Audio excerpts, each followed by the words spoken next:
Hello, welcome to Vintage Times. My name is Kathy Rager. I'm with Downers Grove Township Senior Services, and I'm the Senior Services Coordinator. I want to give you first a little background about Vintage Times. Vintage Times has been promoting and presenting senior services in the community and senior options for financial planning, retirement, health and welfare, information, resources and referral, prevention, and safety for over 30 years in our community. And it presents to seniors and older adults. And that might sound kind of like I'm saying the same thing, but the reason we mention seniors and older adults is that there's such a wide age range. We have our baby boomers that are coming in that are ages 54 to 72, and we have our older seniors that are 73 going on up into their 90s. So as you can see, it is quite an age range that we're dealing with. Some of the interests and options and resources that are available for that whole age range might be very different, and to what degree they might be being used. For our current baby boomers that are coming in, of which I'm a part, we might not be retiring until we're age 70. And so we've been looking at different options for some of us, because we have maybe an aging adult that we're caretaking for, and that we might need some respite in the community, and what services and options are available to us. So, and if we're caring for that person at home, what else is available to us? If we're still working, we need that person and that caregiver in the community. So my guest today is from the Adult Day Center. It's located at Gloria Day Church. Susan Newstrom is the executive director there, and the Gloria Day Lutheran Church is located in Downers Grove.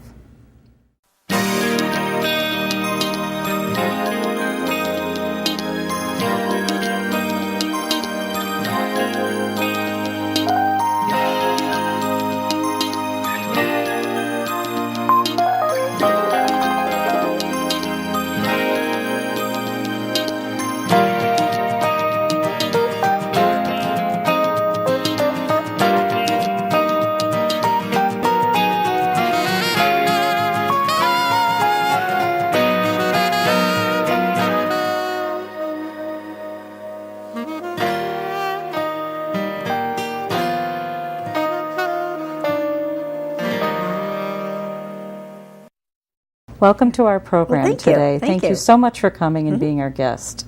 Can you tell us a little bit about yourself and your organization? Certainly. So, Community Adult Day Center has been in the community for over 32 years. We began by churches coming together and identifying a need, and therefore Community Adult Day Center served a nice audience of caregivers and older adults. I came to the center 3 years ago. My background was banking, and then I left banking to come into nonprofit, worked with adults with developmental disabilities, worked inside the DuPage County Jail working with inmates, and this was a good fit because I was a caregiver for my mother for 2 years. And when this opportunity appeared, I knew that my personal experience would definitely be an advantage working with caregivers and seniors. How interesting. And what is the mission of your organization? Our mission is really to develop a quality program so that people can have a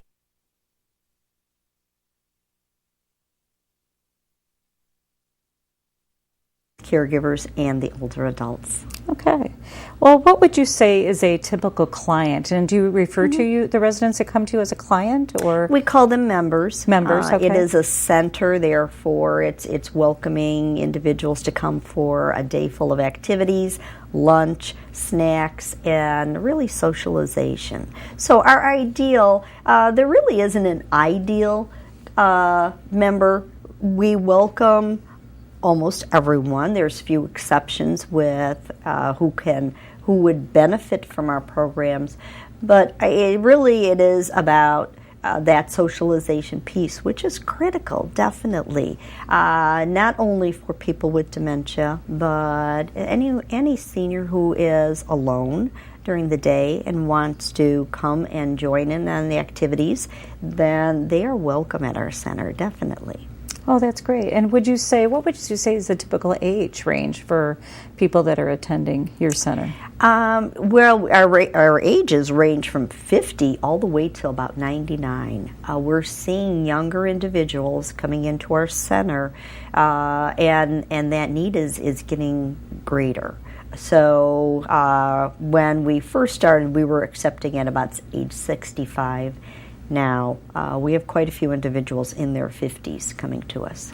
And why do you think it is that you're getting this younger population? Why do you think you're seeing more 50-year-olds at this point? With the early onset dementia in younger individuals, the support that's out there is limited, and so therefore, more than likely, a spouse is still in the workplace.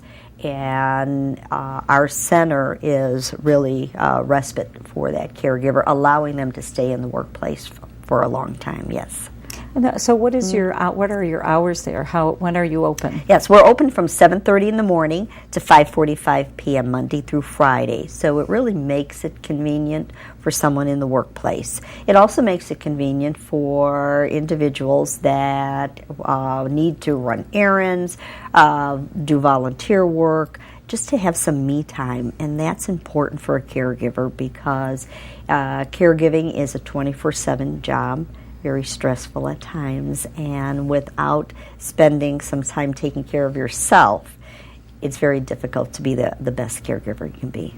Now, do you have, it sounds like you accept a wide range of people, and you have those with dementia. Mm-hmm. Would you say that dementia patients are the largest part of the population that visits your center, or is there a variety of reasons? And there is a variety of reasons. Often dementia accompanies maybe some other disease, but not everyone has dementia. A lot of times it's just loneliness.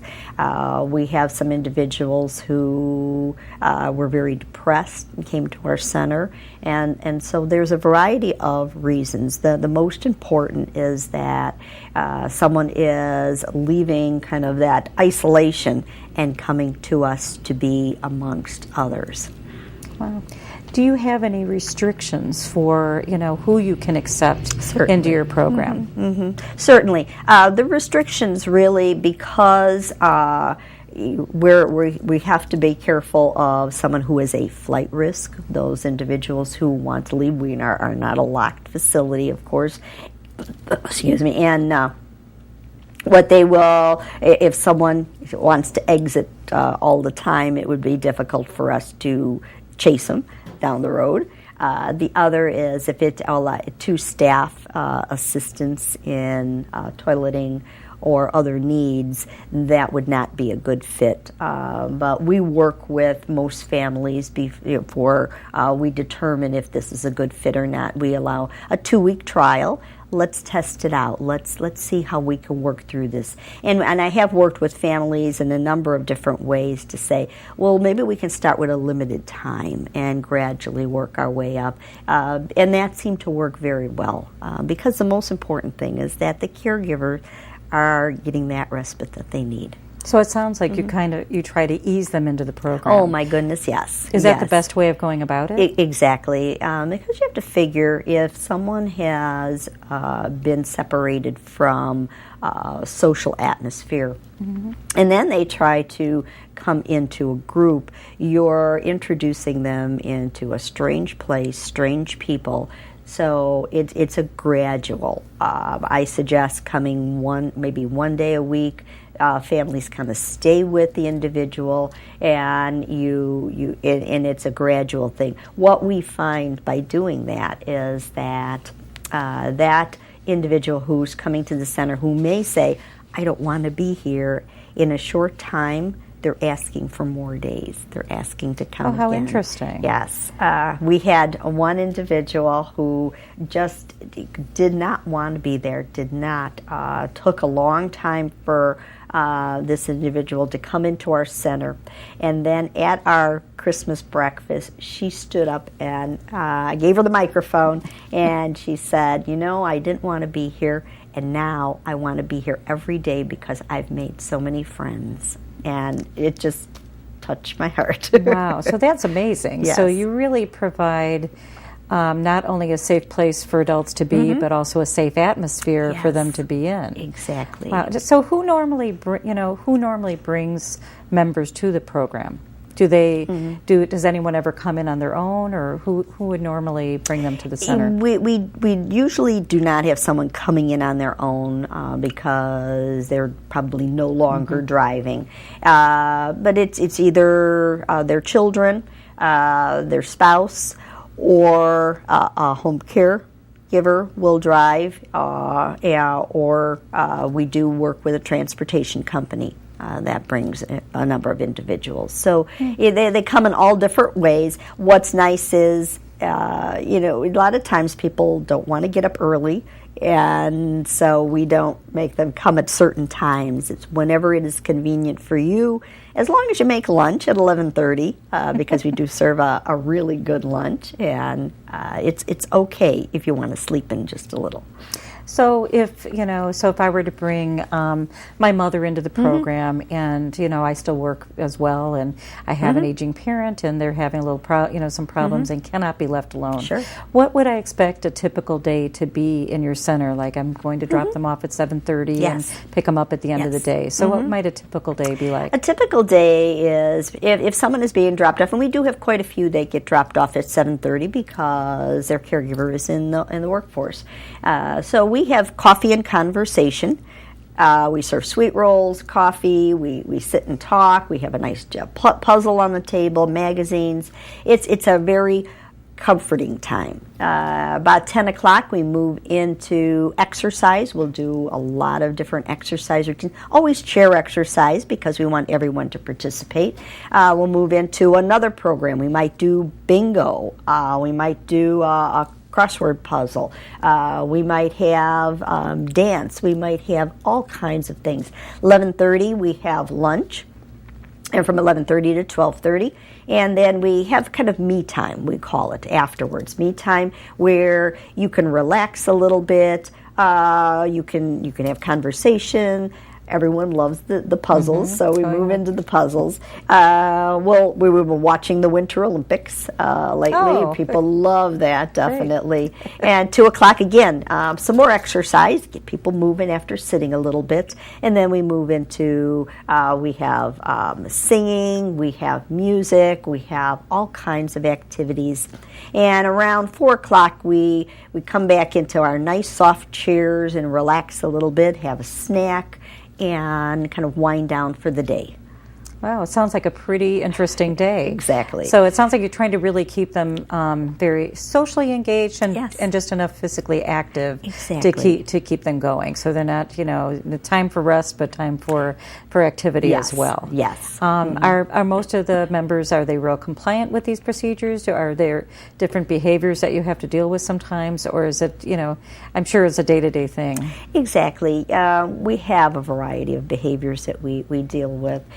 But most important is understanding that behavior and not pushing beyond someone's limits. If someone says, I don't want to join in, doesn't mean that they can't come into the group and observe. So if someone backs away from an activity, we're okay with that, but just come and join the group. And many times it's by saying to them, well, it's just not the same without you. We really need you to be there. And So when you, with the encouragement, Yes. they'll usually join in? Exactly. Yeah, it sounds like there's some great support there. Now, how do you, I know that, well, I guess I want to ask you is how large is your staff? How do you operate, Sure, doing what you do? Sure. So we do have a full-time nurse on staff for medications to be administered. Also, she does well-being checks, so she'll take weight and blood pressure and keep families informed if there should be anything that seems different. And then we have 8 staff members, assistants, program assistants, that they are just wonderful, very caring, really work with individuals. So we're busy all the time, definitely, because we follow all the guidelines of the Department of Aging. That our ratio is usually 1 to 4. Whereas the Department of Aging is saying maybe 1 to 6, but we increase that definitely. So everyone gets the attention that they need, and we have time to kind of sit and have those conversations with people and give them the attention, definitely. So on an average day, like how many people are usually, or how many, what's your maximum number, what's your minimum number, or how many do you prefer to have there at one time? Right. As a general rule, between 15 and 18 is kind of the average. If we hit 21, it becomes kind of difficult.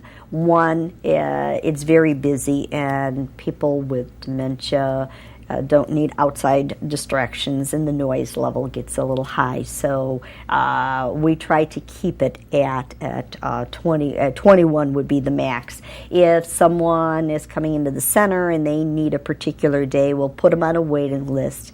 And as people move around and days change, we can then have them come in on the days that they need it. Yes.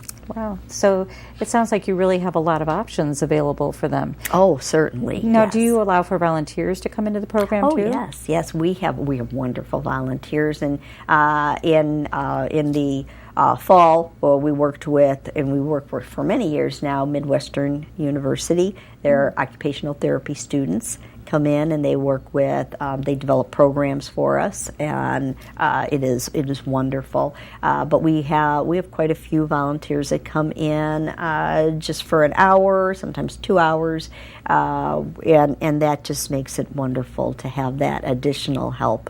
And we really enjoy volunteers, definitely. Oh, that's great. So if somebody wanted to volunteer for the program after hearing about it on this, can they call you and offer their assistance? Yes. Is there, now, do you have to do special checks to become a volunteer, or there is an application.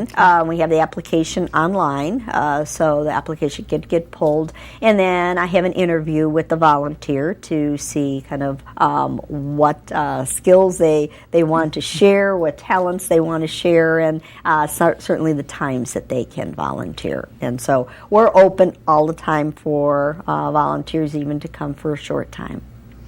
So how do you make your members feel both, and I think you've mentioned some of those items, but there might be some others, to feel kind of emotionally and physically comfortable in your, because I'm sure there's physical aspects of their time there that make them feel comfortable in that setting, but also socially, what do you feel are the most important things? Yes.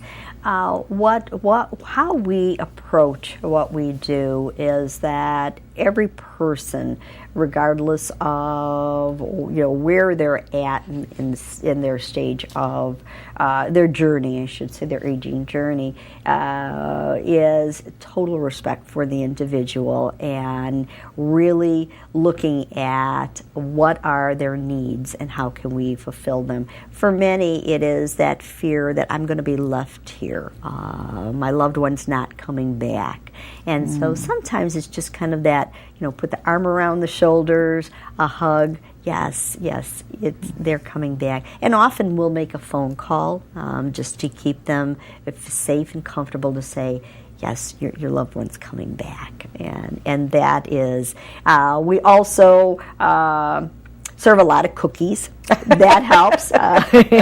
Comfort food always works. Comfort food, definitely. The most important is understanding what someone enjoys doing. We have crafts that some people enjoy the crafts, others enjoy just having conversation, and it's really individualizing what we do so that it is really an activity they like to be engaged in. I always always step back and watch and observe, and you can see some people that are really, really interested in these things. So we continue to look for that. Yes. Well, that's fantastic. And I understand you have some new recliners there Yes. as well. So yes. is that, you wouldn't think a chair would make a difference, but it seems to. Is that, Exactly. We ran a charity appeal over the end of the year, and people were so generous. Also, we will have 4 chairs named in honor and in memory of individuals who came to our center. So it will be really, those chairs have made all the difference in the world, because it's not only a chair to sit in, but it really is that socialization piece. Because if I'm in a comfortable chair, I can sit next to my friend and have a conversation, and that makes it all worthwhile. Well, it seems like a really nice Yes. setting. What are some examples? I mean, you've given us some examples of your activities, but do you have any others that you can think of? I've heard about something called Ageless Grace. Yes, Ageless Grace. It's a mind-body exercise. I have a staff who is an Ageless Grace educator, and she does the whole program. There's one called Juicy Joints, and we play it to music, and the music is going on, and everyone, even those individuals who say, I'm not going to exercise, in a short time you see them exercising. So it is really good. We'll do Tai Chi, chair Tai Chi. We also do chair yoga. So everyone So the key is making it fun? Making it fun. Providing a little music to it? Exactly. Oh, that's fantastic. Now, do you have workout DVDs as well? Yes. And those have been tremendous, because, again, just observing, what we find is in that group setting, people like to join in because their neighbor is joining in. So I'm going to do it too, and that is the key, having them in a group, because it's no more, what do I need to do? I just need to follow, and it makes it easy. And so anytime that we can eliminate confusion, it makes it easy for them to participate. Yes. Well, that's fantastic. And I understand you have some new exciting programs and activities that are coming to the center. Can you tell us a little bit about that? Certainly. One that we do have is ongoing is our Alzheimer's Caregiver Support Group. That is held on the third Wednesday of every month from 3 to 4 p.m. What is nice about that is you don't have to be a member of our center. You can bring your loved one. We do offer respite so that the caregiver can join in on the Caregiver Support Group. It is tremendous to know that you're not alone, that there's others experiencing what you're experiencing, and we're also beginning a virtual caregiver support group, so that if it's not always possible to come to the center, you can also through video you can join in on, and so that will be starting very soon. Another program that we're beginning is called In Charge, and so that is going to be for the early onset individuals, someone who has just been diagnosed with dementia and really wants to learn more about it, kind of get some questions answered, understand that there's others that I can speak with. It is an 8-week program. It's going to begin April 10th. And so we've got some awesome speakers and a lot of resources and support that an individual can use whenever they need it, rather than waiting till a crisis mode and using those or searching for it. So are these for family members of those that are bringing, so that they can gain a little bit more knowledge about the disease, or when to bring their loved ones in, or what to do about it? Right, exactly. That's fantastic. Now, why did you feel that there was a need for this? What we're finding is that many times people come to our center at a later stage rather than an earlier stage. One reason is that many times they feel it's not appropriate right now. In reality, it's the best time. So understanding when to come to the center, when to have those interventions rather than waiting, that this program would be of benefit. Yes. Yes. If family wants to find out more about your programs, how would they go about doing that? Well, they can call the center. My number is 630-968-1060. They can also, again, I'll go online. Our website is www.communityadultdaycenter.org, and or email at info@communityadultdaycenter.org. And I will be happy to provide them with information. Also, I may invite someone in for a tour, because that's the very first step in identifying if this is a good fit, if this is appropriate, and it will be, and many times I invite the loved one to come and join an activity. See if this is something that you enjoy. And I always like to invite for bingo, because you win fabulous prizes, so that's a good thing. Everybody always enjoys that. Exactly, right. The other is music, sing-along, because that's a nice event that they can come and join in. So yeah, that would be how. Yes. So they can contact you, Susan Newstrom. They can. Yes. They have your phone. We'll provide that information for you. You provide a tour, and can they speak with you privately as well? So if they don't feel comfortable talking in front of their loved one, they can do that as well. So you're open to that, right? So in summary, is there anything else you would like to highlight that's either coming up soon, or that you would like to say, about your organization? Okay. Well, we're always open for new ideas and looking at how can we enhance our programs. We do a personal inventory to get a better understanding of someone coming into our center, and every time we do that, we learn a little bit more about how we can improve those programs, how we can really engage an individual, and also bring the families in and offer resources. So we do have educational programs ongoing, and we want to continue doing that. What we really like is the feedback from the families of what they need for resources, so that we can provide those resources and those education. That's fantastic. And is this just open to Downers Grove families, since it's located in Downers Grove? Oh, no. We serve a wide demographic reasons or area. So therefore, it is open to all of the communities surrounding us, yes. Well, that's fantastic, and I so appreciate your coming today. Thank you for and sharing me. all this information with us, because I know there is a great need. It's the senior population, the baby boomer population is the fastest growing segment in our township and probably in the country right now. So the need is there. Yes. So we appreciate your being around for that. Well, So thank you. Thank you again for coming to our program today. Yes.